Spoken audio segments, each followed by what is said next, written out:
One of the things that I've seen over and over again in my time here in Mozambique and Zambia as well is the Brethren in Christ Church and MCC working with the community, in the community, really showing their faith as they reach out in compassion, whether it has been through education programs, the Global Family Program where they sponsor children in specific needs, whether it's through their savings groups that they're setting up, or the water supply and security, the food security.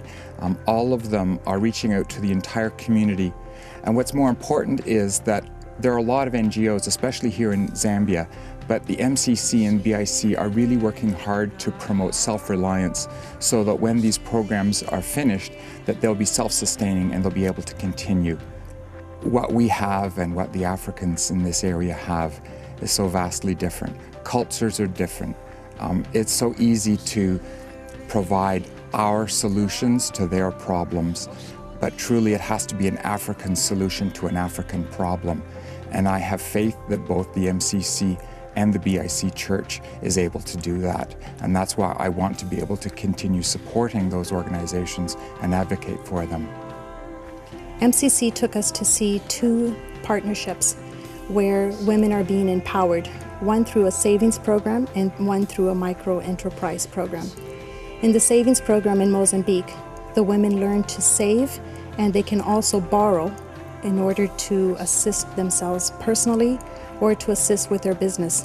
The income from this is then used to assist the orphans and the widows in the community.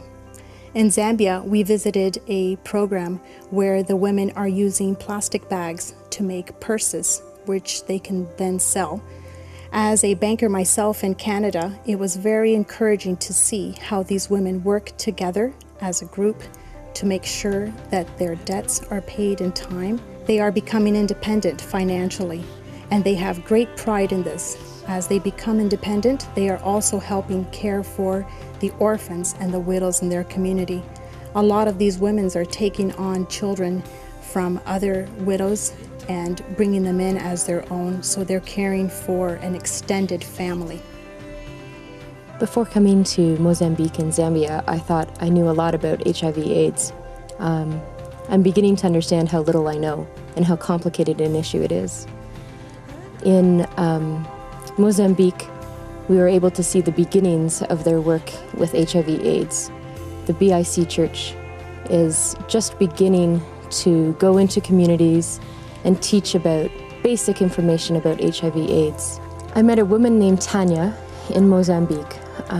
She's 23 years old, and she and her husband Raimundo are very active in the HIV/AIDS community. They, alongside the BIC, have developed a program to talk about HIV/AIDS in very rural communities. This woman, Tanya, stood up in front of a congregation of men and women and spoke passionately about her experience with HIV/AIDS and provided valuable life-saving information to the people there.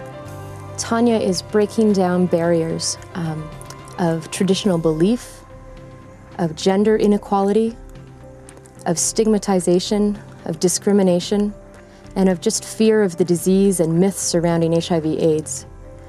The information she is giving to these people, if they listen, could and is saving lives. In Zambia, we've been able to see HIV/AIDS programming further developed. Their programming is more advanced. They've been working with HIV/AIDS for seemingly a longer time, and people are starting to get it.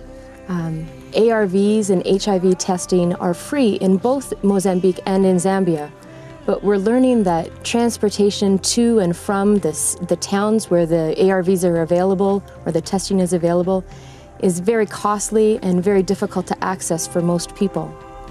The BIC Church in Zambia has a program of home-based healthcare workers that are going out into the communities and caring for people living with HIV/AIDS. And this is where I've really seen Christ's vision in action. These women are giving freely of their time, their resources, and their love for these people. They are traveling great distances by foot to visit patients on a weekly basis. They are bringing food from their own gardens to feed these people who are too weak to tend their own gardens. And they are just coming alongside someone who is often discriminated against or segregated from their families.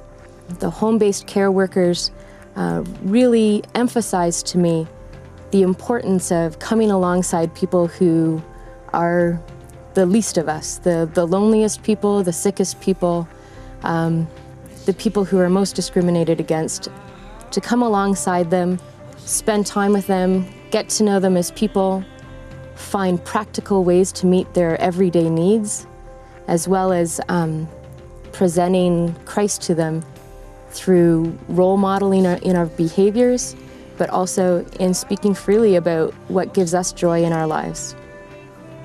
We've just are coming to the end of the Africa Learning Team that has been here in the past, both Mozambique and now here in Zambia. And to interact with the team members and to be able to show them what it is that the money is doing and what the donation is doing, what MCC is doing, I think is just crucial, in the transparency of MCC, for people to be able to see what it is that you as a church can do together with MCC. There's a much deeper understanding of what is actually happening and what one can do. I think another thing that is really great and neat about it is actually to personalize those experiences. I think one can speak much better when one has seen and experienced it. Some people, when they think about what these learning teams do and the cost that's involved in doing these teams, going off to these countries to visit, it costs a lot of money. That part is true. But there's also, there's often also the thought that you can do a lot more with actually just sending the funds. You could do more, but I think then there's this difference between what we call cold money and warm money. Cold money is just, you send money and it's done. But warm money is stuff when it means something to you and there's a relationship. And I think the team, when the teams come out, a relationship is established and there's a much closer and better understanding of what the situation is. And so it's that difference between cold and warm money. It brings it closer to the heart. And then and there's also then a desire to participate in God's work in another country.